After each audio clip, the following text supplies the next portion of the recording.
Ladies and gentlemen, welcome back to Driven Wyld. Today we are talking about Uber sues Doordash alleging anti-competitive tactics. So recently I have been bombarded with emails, tags, and messages about this subject. BC, Jennifer Montgomery, Jiffy Jimmy on X. Thank you all so much for this, by the way, and making this part of the video possible. I am also so sure other people are messaging me and tagging me about this as well at the time of recording. Once again, those people are first, so therefore they get shouted out. And I already started recording, so there you go. Either way, Uber has officially filed suit against Doordash, which is just funny for so many reasons in my opinion, but we're gonna go over all of that. So in this video, we are talking about how Uber is suing Doordash, what is being said, what others are saying versus how it actually is, and everything in between. But first, let's talk quickly about our partner, GigTax. Gig workers, are you still letting taxes eat into your earnings? Because whether you're a rideshare driver, a food delivery driver, or do any other form of self-employed work, stop wasting time on taxes that slow you down. GigTax was built by someone who gets it. Joseph Mayo is a gig worker with over 7,000 deliveries across 7 platforms, and they know exactly what you need to file effectively. Get your taxes done fast and right, starting at just $99. Enjoy perks like electronic and state filing, secure portal access, year-round support from a dedicated tax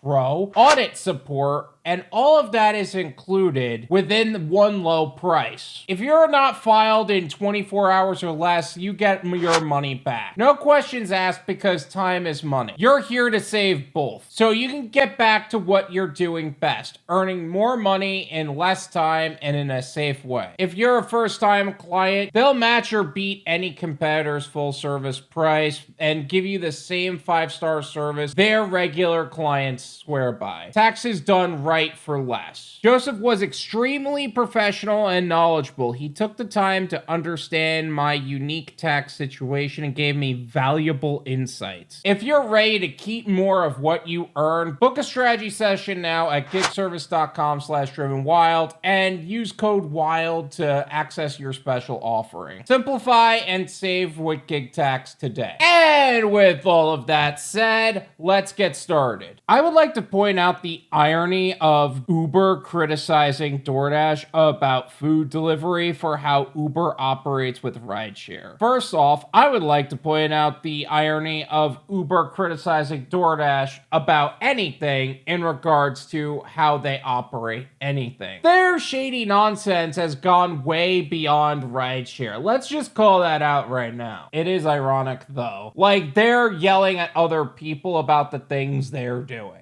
That is too funny to me. Uber is accusing Doordash of anti-competitive business practices and that Uber says inflates costs for both restaurants and customers. Okay, I do want to make this point about inflating the costs on restaurants and customers. Let's acknowledge a vast truth from this. Number one, it's not increasing the costs of restaurants. If it was increasing the costs of restaurants, the alternative would have to be they either do not offer delivery at all or they have an in-house driver.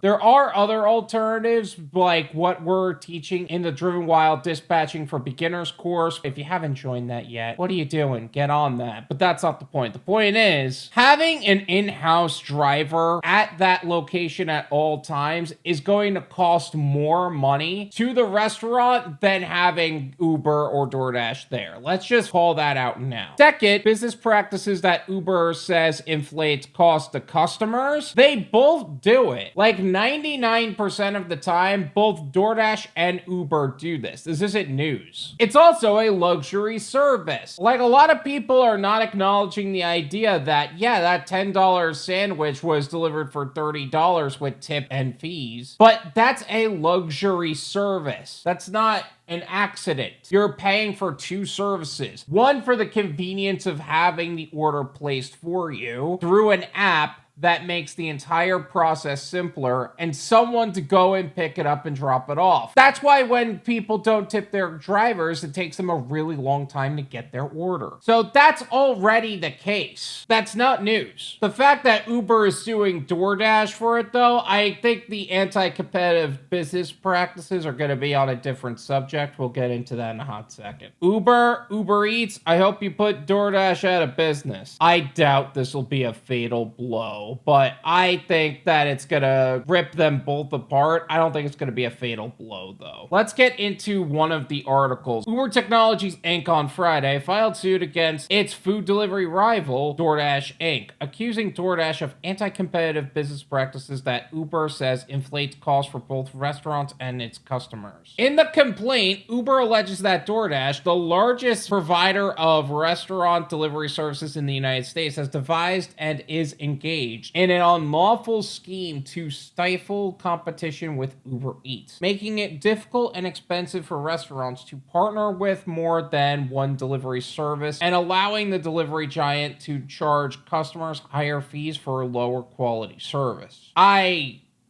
don't know how that's the case. Like, what exactly is preventing restaurants from being on multiple platforms at the same time? I feel like I need to talk to a restaurant that's like just on DoorDash or something, because I don't know. Restaurants simply cannot afford to stand up to DoorDash and find themselves powerless to choose the service or services that are best for their businesses in the market for first-party delivery. The complaint, reviewed by Business Insider, reads, Uber's restaurant customers have reported feeling like they have a gun pointed to their head, that DoorDash is a monopolist and that they are being bullied by DoorDash. But most restaurants have no meaningful option to resist DoorDash, given the power it wields through the DoorDash app in the third-party delivery. True. I feel like we've talked about this on the Driven Wyld live show with Bud Soda. If you guys haven't joined us for that, they are every Tuesday at 9 p.m. Eastern Standard Time. Feel free to join Bud Soda and I there. But that said, there have been conversations that we've had when he's actually partnered with another food delivery service, Food Fetch, and what they were doing is just using their vast position to basically take over any ad space, so Food Fetch couldn't grow to the pace that DoorDash allowed for it. That's actually a very interesting point that Uber brings up. I feel like the founder of Food Fetch can actually help build Uber's case here. I don't think he would, but I think he could help. The complaint says DoorDash's alleged anti-competitive behavior has cost Uber millions in terminated and potential revenue streams. The suit seeks unspecified damages and aims to force DoorDash to change its business practices. I feel like you gotta be more specific than that. I remember there was a restaurant that just opened up over here like a year ago, and that restaurant was on Uber for all of a couple of weeks, and then they started getting shady with how they ran their business and was withholding pay from that restaurant. That's not a DoorDash problem. They weren't even on DoorDash at that time. So that isn't a DoorDash issue, but it is an issue nonetheless. Uber's case has no merit, a DoorDash spokesperson told Business Insider. Their claims are unfounded and based on their inability to offer merchants, consumers, or couriers a quality alternative. You know, I was actually thinking about this recently. Grubhub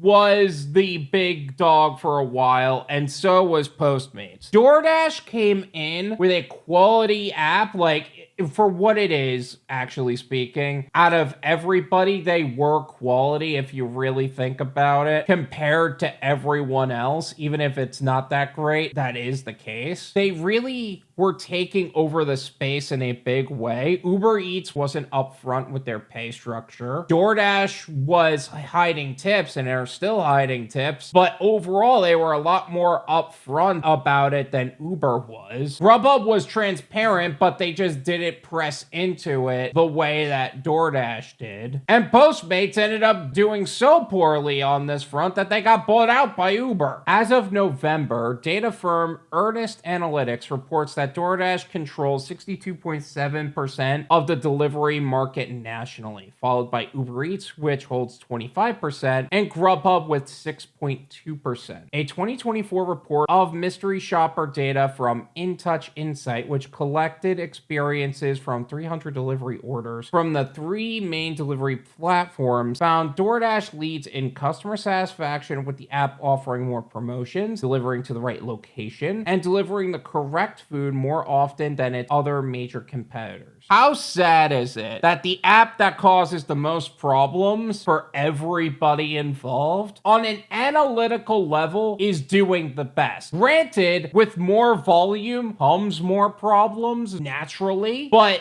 it's factually accurate. The report found that DoorDash also dramatically outperformed its competitors in delivery time, with an average wait time of 26 minutes and 24 seconds. Grubhub's delivery time was 35 minutes and 49 seconds, while Uber Eats was 38 minutes and 4 seconds per InTouch Insight. Yeah, that's another thing that I feel like DoorDash actually did. I gotta give credit where credit is due on this. With McDonald's specifically, I don't know if they ever executed on this, but I know that they increased commission rates on the restaurants if they take too long with orders, and decrease it in the same respect in reverse. So I think some restaurants account for that. How factually accurate that is, don't hold me to that, but that is something that was discussed. While demand for third-party delivery services remains high, DoorDash reported an 18% rise in orders year over year in its third quarter of 2024, with revenue growing 25% to $2.7 billion, BI previously reported. Criticism over the fees charged by apps isn't new. Customers may be charged as much as twice the cost of their meal for ordering using a delivery app compared to menu prices, and some restaurant owners find the app fees cut into their margins too much to be sustainable, BI previously reported. We've increasingly heard complaints from restaurants that DoorDash's tactics are limiting that freedom and punishing them for seeking better options, Sarfraz Maridia, head of the Americans for Delivery at Uber, said in a statement to Business Insider. We hope this filing puts an end to those unfair practices so that restaurants can choose what's best for them without fear of penalty or retribution. Both of you guys have the same margins.